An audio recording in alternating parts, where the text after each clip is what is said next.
Você já se perguntou por que, de repente, o corpo governante das Testemunhas de Jeová decidiu suavizar sua postura sobre a educação superior? Durante décadas, ir para a universidade era apresentado como uma perda espiritual de tempo, uma distração das prioridades do reino. Mas agora, a mensagem mudou. Seria uma coincidência ou um movimento calculado para garantir a sobrevivência da instituição? Por trás desse novo entendimento, esconde-se uma realidade mais sombria. Uma rede de pressão governamental, medo legal e estratégia financeira. No Japão, a organização das testemunhas está enfrentando um nível de escrutínio sem precedentes. O governo intensificou a vigilância sobre os movimentos religiosos de autocontrole depois que uma tragédia nacional revelou os danos que esses grupos podem causar a seus membros e filhos. Tudo começou após o assassinato em 2022 do ex-primeiro-ministro Shinzo Abe. O assassino tinha vínculos com a Igreja da Unificação, outra seita autoritária, o que gerou uma onda de indignação e obrigou as autoridades japonesas a agir. Desde então, o Japão promulgou novas leis contra o abuso religioso, especialmente para proteger a chamada segunda geração, pessoas que cresceram sob sistemas de crenças restritivas. À medida que as investigações se expandem, as testemunhas de Jeová se tornaram um dos principais alvos de um governo decidido a responsabilizar as instituições religiosas poderosas. À medida que a investigação sobre a Igreja da Unificação se aprofundava, o Japão enfrentou um momento de crise moral e política. Famílias de todo o país começaram a compartilhar histórias de manipulação psicológica, ruína financeira e trauma emocional causados por grupos religiosos de autocontrole.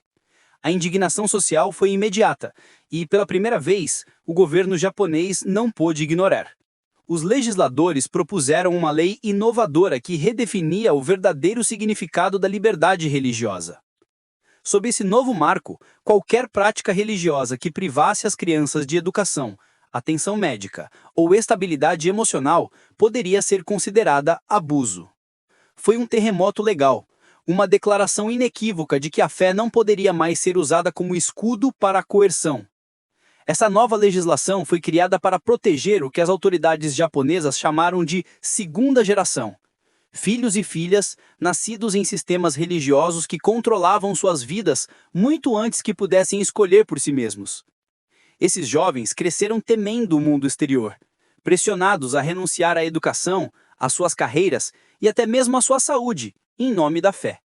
A nova lei do Japão lhes deu voz, reconhecendo que o doutrinamento e o controle não são questões de crença, mas violações aos direitos humanos mais fundamentais.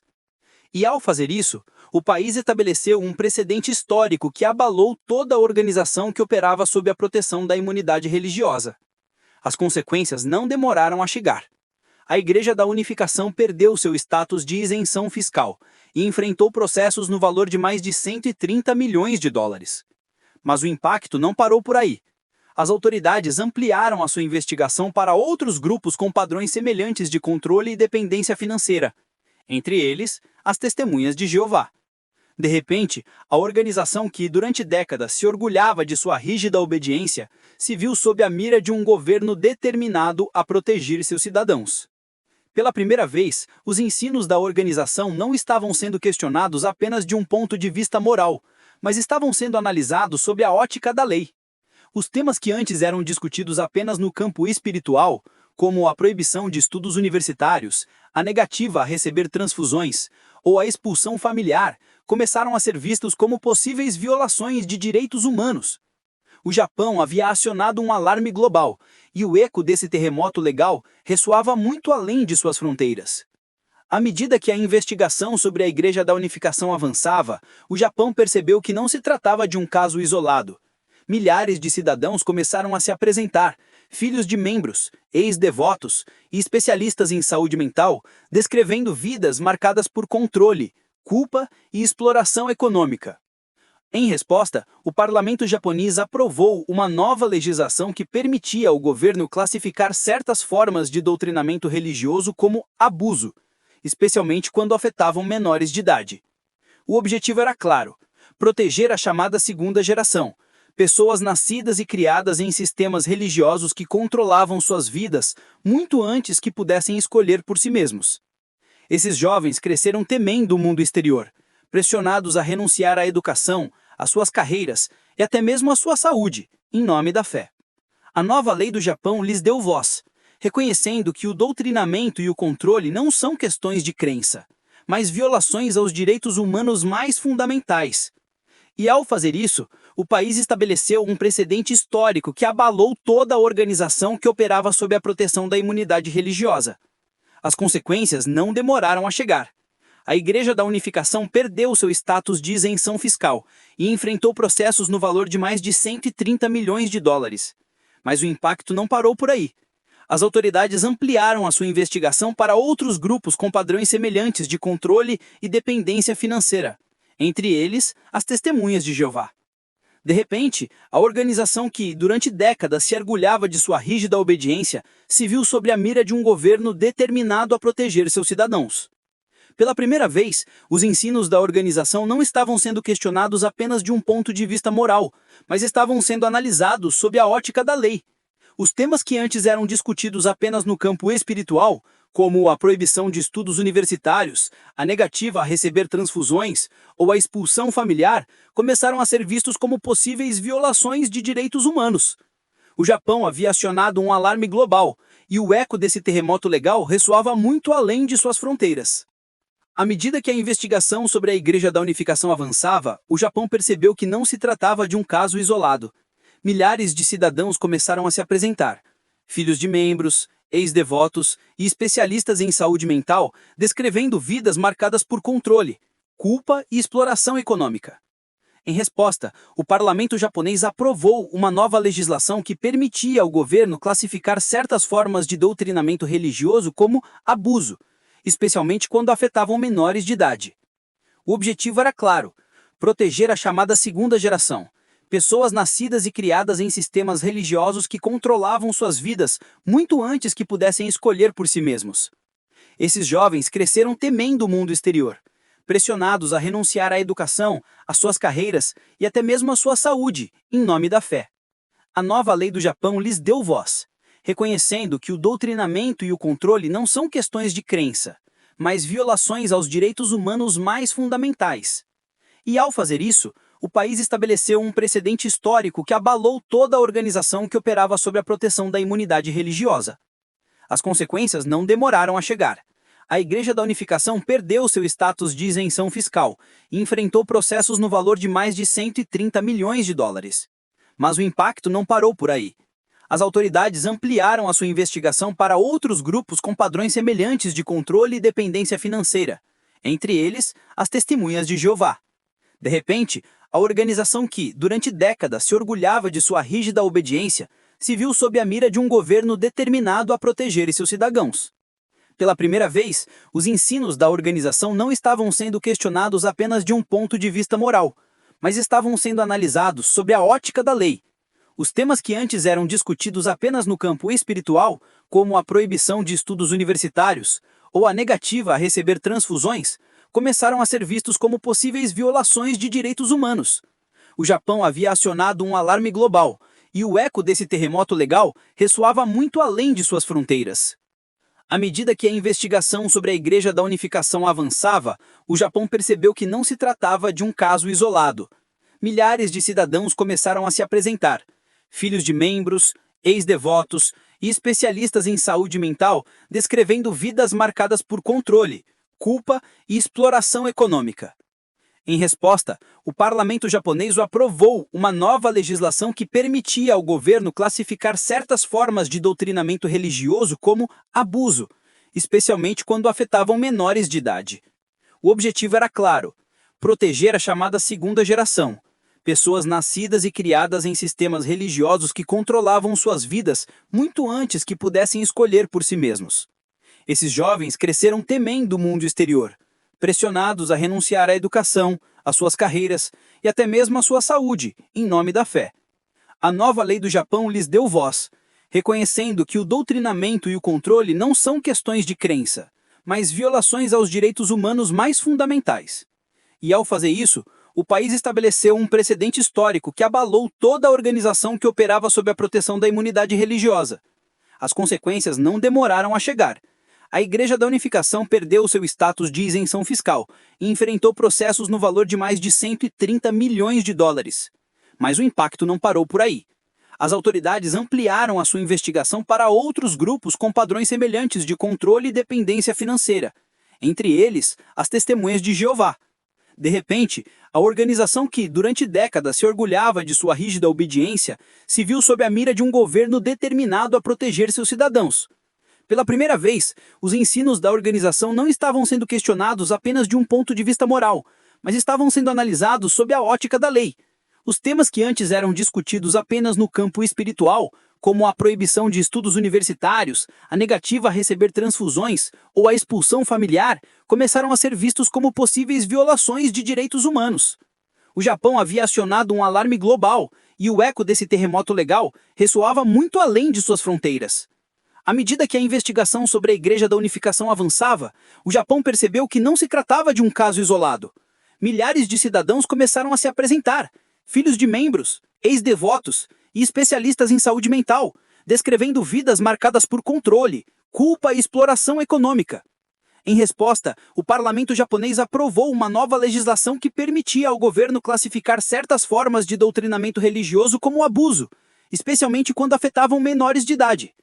O objetivo era claro: proteger a chamada segunda geração, pessoas nascidas e criadas em sistemas religiosos que controlavam suas vidas, muito antes que pudessem escolher por si mesmos. Esses jovens cresceram temendo o mundo exterior, pressionados a renunciar à educação, às suas carreiras e até mesmo à saúde em nome da fé. A nova lei do Japão lhes deu voz, reconhecendo que o doutrinamento e o controle não são questões de crença, mas violações aos direitos humanos mais fundamentais. E ao fazer isso, o país estabeleceu um precedente histórico que abalou toda organização que operava sob a proteção da imunidade religiosa. As consequências não demoraram a chegar. A Igreja da Unificação perdeu seu status de isenção fiscal e enfrentou processos no valor de mais de 130 milhões de dólares. Mas o impacto não parou por aí. As autoridades ampliaram sua investigação para outros grupos com padrões semelhantes de controle e dependência financeira, entre eles as Testemunhas de Jeová. De repente, a organização que durante décadas se orgulhava de sua rígida obediência se viu sob a mira de um governo determinado a proteger seus cidadãos. Pela primeira vez,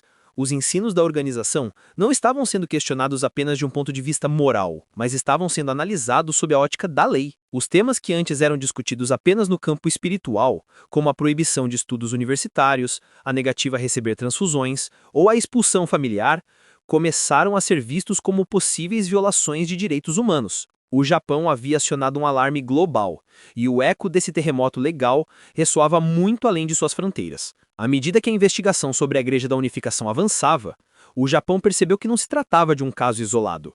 Milhares de cidadãos começaram a se apresentar, filhos de membros, ex-devotos e especialistas em saúde mental, descrevendo vidas marcadas pelo controle, culpa e exploração econômica. Em resposta, o parlamento japonês aprovou uma nova legislação que permitia ao governo classificar certas formas de doutrinamento religioso como abuso, especialmente quando afetavam menores de idade. O objetivo era claro: proteger a chamada segunda geração, pessoas nascidas e criadas dentro de crenças restritivas que lhes negaram educação, atenção médica ou liberdade pessoal sob o peso da autoridade religiosa. Essa mudança legal causou um terremoto em todos os grupos de autocontrole que operavam no Japão.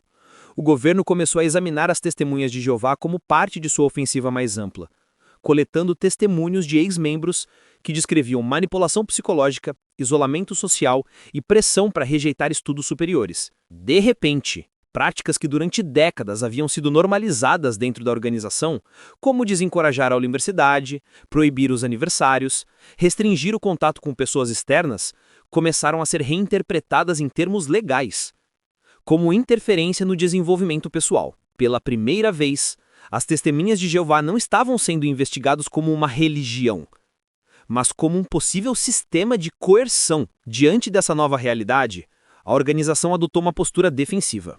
Anunciou publicamente a realização de um suposto estudo independente destinado a demonstrar que as testemunhas não eram vítimas de controle nem de danos psicológicos, mas, sob a superfície, era uma operação de controle de danos cuidadosamente planejada. Os pesquisadores não eram imparciais. Eram membros ativos, ex-trabalhadores de Bethel leais à instituição, e os dados que apresentaram mostravam uma versão suavizada da realidade. No entanto, até mesmo seus próprios números revelavam falhas no relato oficial. O nível educacional das testemunhas era muito inferior à média nacional.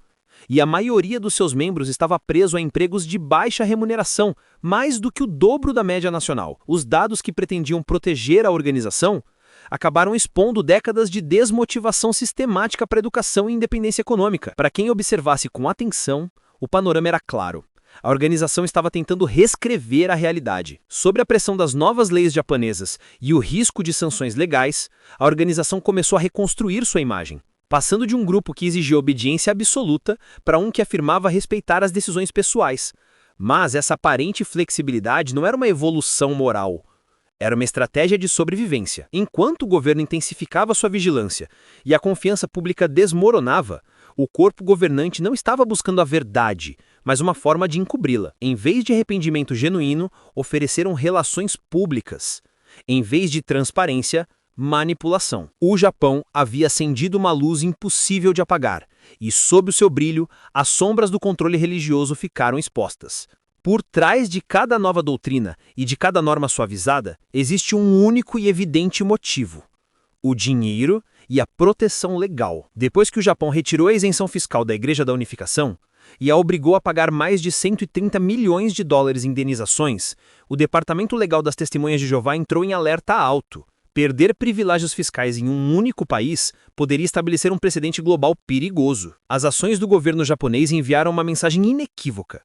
Os estados já não têm mais medo de enfrentar organizações religiosas que violam os direitos humanos ou manipulam seus filiais com fins econômicos. E para o corpo governante, cuja rede de imóveis e ativos depende diretamente da imunidade religiosa, esse era o pior cenário possível. Isso explica a repentina onda de reformas baseadas na decisão pessoal. Uma série de ajustes doutrinários calculados para gerar uma aparência de liberdade individual. Ao afirmar que assistir à universidade, consumir álcool ou usar calças são agora decisões pessoais, a organização pode dizer às autoridades: não controlamos a vida dos nossos membros. Não se trata de um despertar espiritual, mas de uma estratégia de defesa legal. Por trás de portas fechadas, é provável que os advogados tenham substituído os teólogos, reescrevendo as publicações das Testemunhas de Jeová, não para buscar a verdade divina, mas para minimizar a responsabilidade judicial. A fachada de liberdade religiosa tornou-se o último escudo da organização frente à prestação de contas. No entanto, o público japonês, especialmente a chamada segunda geração, já não se deixa enganar pela narrativa oficial. Seus membros estão compartilhando seus testemunhos com os meios de comunicação, revelando os danos psicológicos e emocionais causados por anos de medo, isolamento e obediência forçada. A imagem de uma religião pacífica e apolítica está desmoronando sob o peso das suas próprias contradições. O que o mundo está presenciando não é uma reforma autêntica, mas um disfarce descarado. As Testemunhas de Jeová não estão evoluindo. Estão, na verdade, cedendo às pressões de governos preocupados com seus cidadãos. E enquanto o Japão continua a apertar o cerco, o resto do mundo observa atentamente até onde essa organização, que outrora se considerava intocável, está disposta a ir para garantir a sua própria sobrevivência. O Japão pode ser a primeira nação a enfrentar abertamente o sistema de controle das Testemunhas de Jeová, mas não será a última. Governos da Europa e da América do Sul já começaram a reavaliar até onde a liberdade religiosa deve ir quando começa a violar a autonomia humana. Ativistas e jornalistas estão traçando paralelos entre a investigação japonesa e outros casos de abuso espiritual ao redor do mundo. O que começou como um escândalo doméstico em Tóquio tornou-se um precedente internacional. Um governo democrático finalmente tratando o controle religioso como uma questão de segurança pública, não como uma questão privada de fé. E essa mudança de enfoque transforma tudo. Durante décadas, o corpo governante operou sob a proteção da invisibilidade, afirmando ser parte do reino de Deus, não do mundo, enquanto usava discretamente os sistemas legais do mundo para proteger sua riqueza. Mas à medida que o Japão impõe transparência, outros países começam a observar mais de perto.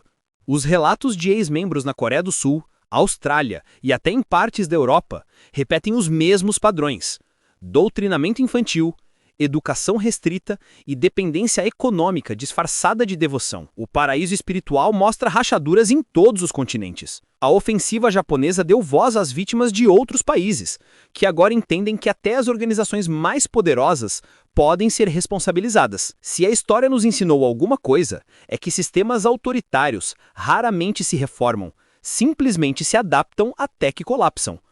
A transformação atual das testemunhas de Jeová não é um sinal de humildade nem de iluminação moral. É o reflexo de um instinto de sobrevivência. O discurso da liberdade pessoal que agora promovem não nasce do arrependimento, mas sim do medo. Mas a maré está mudando. Uma vez que um governo demonstra que a fé não pode mais ser usada como escudo legal para o controle psicológico, outros inevitavelmente seguirão seu exemplo. O que está acontecendo no Japão pode ser o modelo para uma nova era de prestação de contas. Outros governos vão se inspirar, as vítimas vão encontrar sua voz e os muros que um dia protegeram os impérios religiosos começarão a tremer. O corpo governante pode tentar limpar sua imagem, mas nenhuma quantidade de nova luz poderá apagar a sombra de décadas de repressão. O que está em jogo não é doutrina, mas sim dignidade.